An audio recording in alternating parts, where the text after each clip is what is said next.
Good morning, everyone.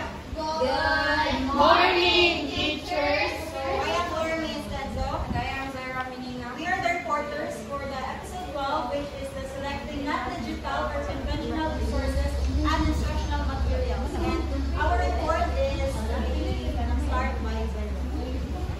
So our intended learning outcomes is everyone please read. Uy, wala ito! Balik ko, please read! Show skills in selection, development, and use of variety of teaching and learning resources to address learning goals. Show skills in the positive use of Non-digital conventional resources and materials for students' engagement in teaching and learning. demonstrate positive attitude towards the use of resources and instructional materials. Use professional reflection and learning to improve practice. So, to be start, my topic is all about Goal of Experience by Edgar Dales. Goal of Experience. So, who is Edgar Dale? Edgar Dale, 1900s to 1985, a father of modern media and education, was internationally renowned for his most famous breakthrough of co-experience and its theory of the relationship between multimedia elements and the retention of memory through users. So, kasi nakailag rin ni Edgar Dale. Siya may nagawa sa mga Is Roslyn Sadap. siya may nagkuhan sa akong goal of experience at mga workshop. Own siya nga na siya ay person. So, Edgar Dale's Goal of Experience. Everyone please read. Dale's Goal of Experience. Again, everyone. Dale's Goal of Experience is a model by Edgar Dale that ranges learning experiences from multiple direct participation to most abstract symbols and words, illustrating the hands-on activities So, greater information retention than passive learning. The inverted cone visualizes how learners Yes.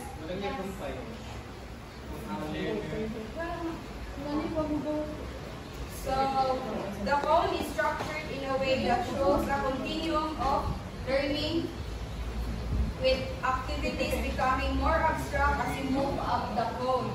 So, ang cone of experience is an inverted cone which is ang mag-start ka sa top, ari ka sa bot mag-design, mag-start from at the base, kaning 90% which is the most concrete. These are direct or purposeful hands-on experience where the learners actively participate and use multiple senses. So, for example, 90% of what they do, kung sa ilang kinabuhat. For example, is buot, or makakamina. For example, design or perform a presentation or do the real thing and stimulate model or experience lesson. So, from the word, 90% of what they do, kan students bitaw kay mas ma-learn sila o ilabi itong i-apply. Learning by doing. Yes, correct.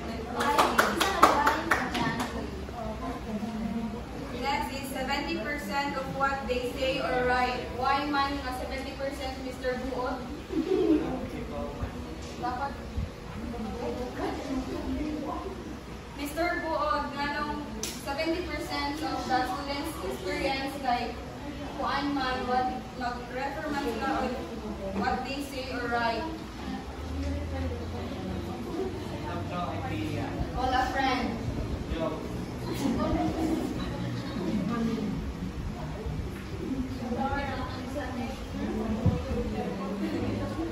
So, what they do and what they say and write. Kay most of the students kay maka-learn bitaw sila kanang for example magtuon sila dili sila makatuon full reading dapat nasan sila type ka kanang mag-written bitaw kay mo tatak sila hang iutok pa. Sagot ka Mr. Buot? Yes, ma'am. So 50% of what they see and hear. Bea? Why? Namang ko yung mga auditory learners, so, and then nasa mga visual learners, so, pag describe ka lang ni, kung ano yung, kung ano pictures, like, kung ano yan, mag-base man ang sa component, prepare sa revenue levels, o, yeah, sa what we see and hear, the application also, katulad na, the case, namang ko yung wala, dali makasabot ko din ato. Yes. Next is 30% of what they see. Like watching videos, view image. For example, ani watching videos kay most of the students kay kuan kanang hindi bitaw nila kanang interactive learning. For example, ana sa bata pa bitaw kay mas makadagan sila makatunan pag-watch sila videos like Miss Rachel, nga pa pag-develop sila magpuan. Next is 20% of what they hear. Maria Whiteman, 20%. 20% phone experience with what they hear, like inside ng mga dumo.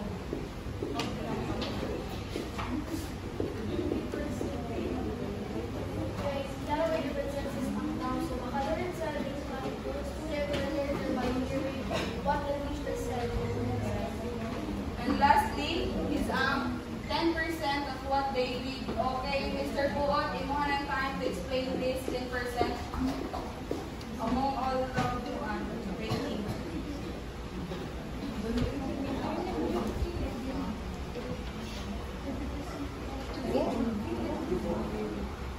People generally remember 10% of what they read. So, kung masabtan ang so is your knowledge. Then, hindi ko ba mo-comprehend? Yung knowledge naman po. Wait, isang sentence ka comprehend na tao. Okay, Chian. Why am the most students make 10%? Try lang ang makuha ng pag-uwan.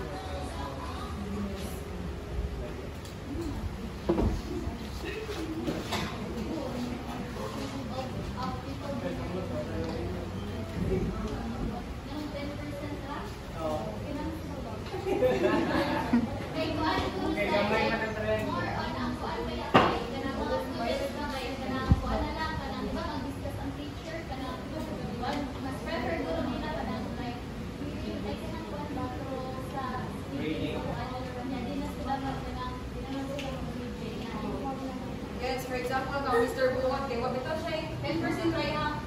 Free kay what siya reading comprehension. Comprehensive.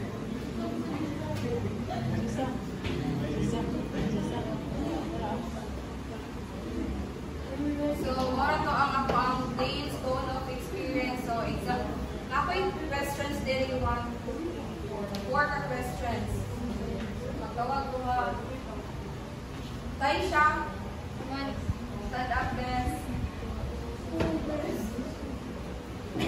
So, how can hands-on experience improve students' retention rates?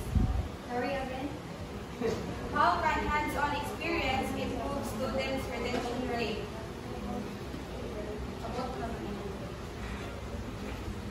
How? Yes.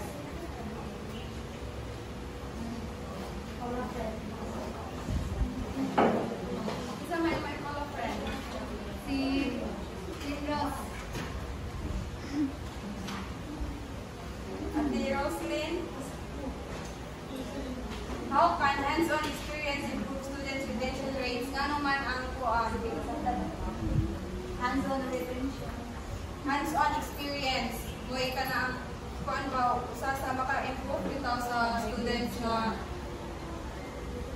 mas makagain silang knowledge yung hands-on. Ay po, for me, kay ako sa mas kanang maka-learn din ko if kanang pabuhaton ko ba convert din is kanang mas malalaw lang ko like example mag-discuss ra ka din niya like I think ko daw ko diri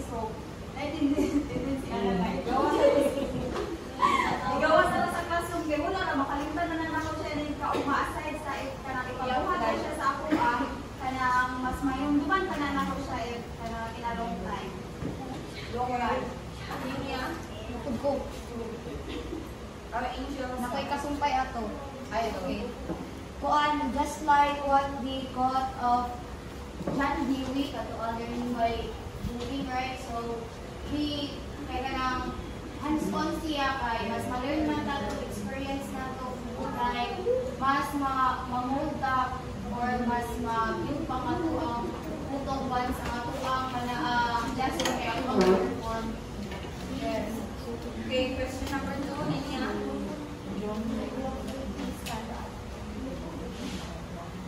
Can you give an example of a hands-on activities that can be used to teach a specific concept?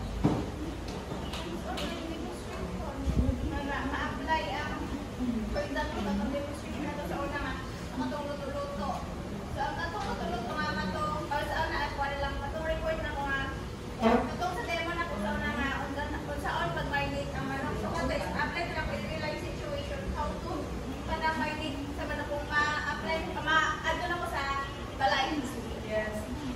So, number 3, si Jobs. Stand up, please. Question number 3. How can project-based learning be used to apply the cone of experience in the classroom? How can project-based learning be used to apply the cone of experience in the classroom?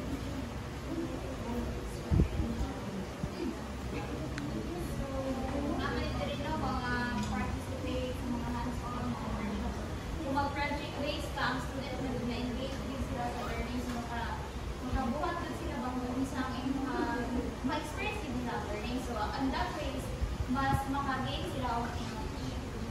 Okay, thank you. Last question, Ate Aiza. Okay, what are some challenges that educators might face when implementing the cone of experience, and how can they be addressed? Again, what are some challenges that educators might face when implementing the cone of experience, and how can they be addressed?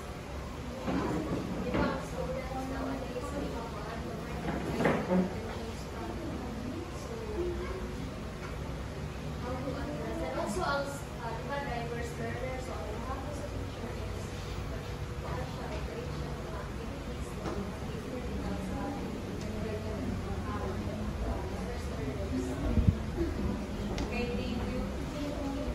Again, that's all one topic about Bale's cone of experience. Next is Itaho-D Chloramate.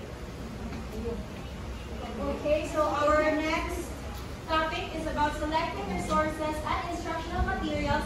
Some points to consider. So, isa mo lang alam yung instructional materials. Okay, so, kung sa kanya muna subdown, kung makadulog ka o word na instructional materials, Miss Arinelia. Instructional materials, kaya mga gamitin sa mga teachers and how they're going to deliver that. Okay, so Miss Annabelle, how important is instructional materials for you as a future teacher? As a future teacher, instructional materials are useful kay normally gamiton para nila ma-enhance ang imong pag-teach.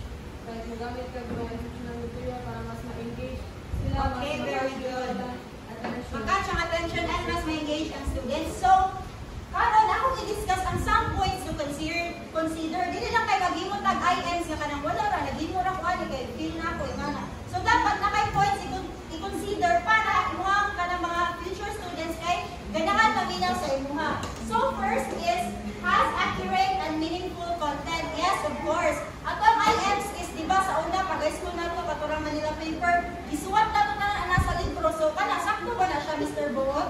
No, ma. Ano hindi man siya sakto? Kahit ka na. Dili naman siya ka appropriate. Dili appropriate kay magdukay ng estudyante, magbasa ng isang kalibruhan. So dapat imo siyang i-summarize and imong ibutang sa IELTS kaya accurate and meaningful content. So next is aligns to the learning objectives, outcomes of the lesson. So dili ra sad ta magpatakag butang dira sa tong content mo. Dapat ma-align gid siya sa atong learning objectives kay before ta mo tackle sa atong lessons naman gid nakasuot kaya at the end of the lesson the students are expected to. Dira so dapat imo sad ma-achieve ma-achieve na na, dili na kay imo nang gibutang dito ang kanang kuan pero wala nimo siya gibuhat.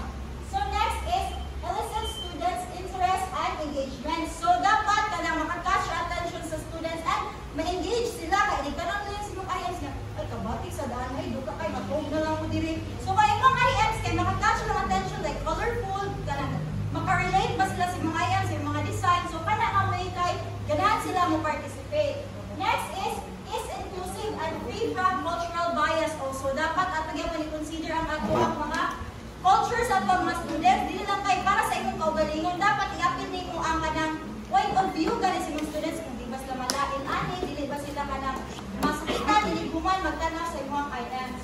So next is developmentally appropriate. So dapat appropriate ang imong IMs. Next is foster critical thinking, aesthetic appreciation. So dapat imo sa i-consider pa itong imong babarad nga kanang aesthetically appealing kay siya kanang magtakdo gani ang iyang colors. Like for example, gamit kang dark sa background, dapat imong next slide. So dapat it's either the two ra gyud dili kay light imong background, light sa imong text maglisod og basa ang students labi na tong nasa leyon ya ang uban kay kanang kuan dili na. So next is allows collaboration among learners, flexible for group or self-study, and time and cost efficient. So dapat imong IMs like nindot siya but at the same time is ma-achieve kay nimo sa gihatag nga kanang time allotment sa imong teachers. For example, ikaw mag-campus na ka. Ang time allotment sa imong teacher ginan ka haday mag-demo na kaugma. Ya imong IMs kay imong giplano ba ay layo lagi kayo pero pagkaugma patay katuma ra may nabuhat. So dapat ang imong planuhan na IMs is kanang achievable siya at the same time kay kanang relevant siya sa time gihatag. So next is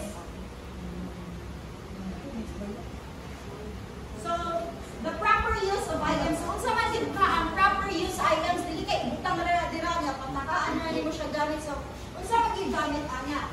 So, first is prepare yourself. Number 1, be clear in your lessons learning outcomes. So, dapat imong outcomes kay straight to the point. Masabtan sa students at the first glance. Next is have a plan on how you will use the IM. So, dapat na kay plano unsa yung gamit imong IMs. Example, imong IMs ikatong roll siya diri. So dapat kay bawo ka ato dili kay ingat ko imo ay saon pwede siya nagubak pagkahuman. So dapat kung imuha ng planuhan kung imo sa siya studyhan kung saon mag-operate sa imong IMs. Next is formulate the questions you will ask. So dapat dili kay magbuhat ng lesson, dili kag IMs. Pero at the end kay wala kay questions. Gana importante man ang questions at the end of the lesson, Miss Aiza. Anong importante ang questions at the end of the lesson and during the discussion po. So how can you say that your students understand your lesson, Miss Ninia? If ang students is nakasagot siya kanang hindi participate siya o kanang rin na siya respond sa imong ha. Okay, very good. So next is determine how you will assess learning. So i-determine mo saan na ka. Di ba ito ba nag-study mo mga learners? Example, nagpa-activity ka ron. Unyang dili kayo sila engaging nga ng activity. So maka-realize ka na ay kanil, dili kayo sila gana nagsayaw-sayaw. So sa next activity na ibalik ka ba ito mo? Siyempre, dili na kayo ng student, di man sila gana. Dapat muadto ka sa kanang mas prefer nila o maka-relate sila. So the second is prepare yourself pagka first. So dili lang kayo dapat ikaw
before ka mag-imo ka IELTS, no, kay plano magkana, ang sa ka mga IELTS, ang nindot, no, katubak ang butterfly dire.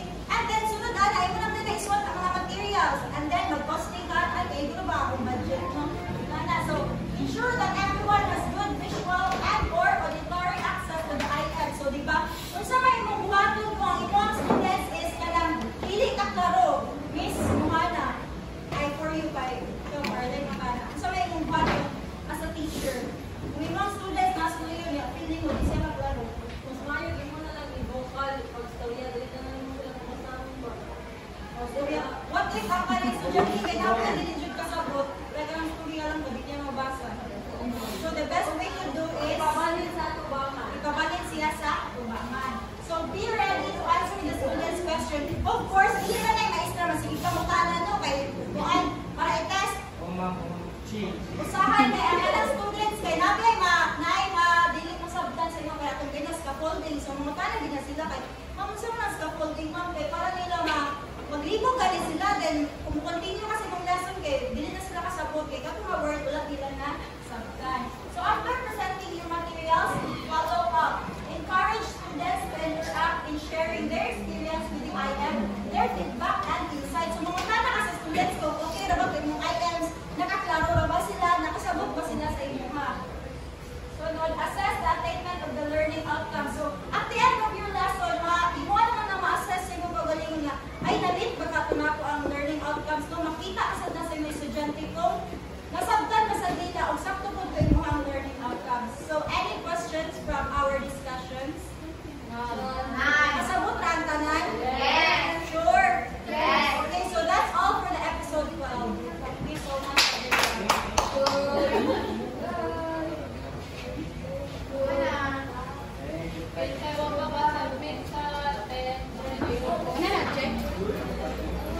Ipalira sa mag-start. Wala pa ni?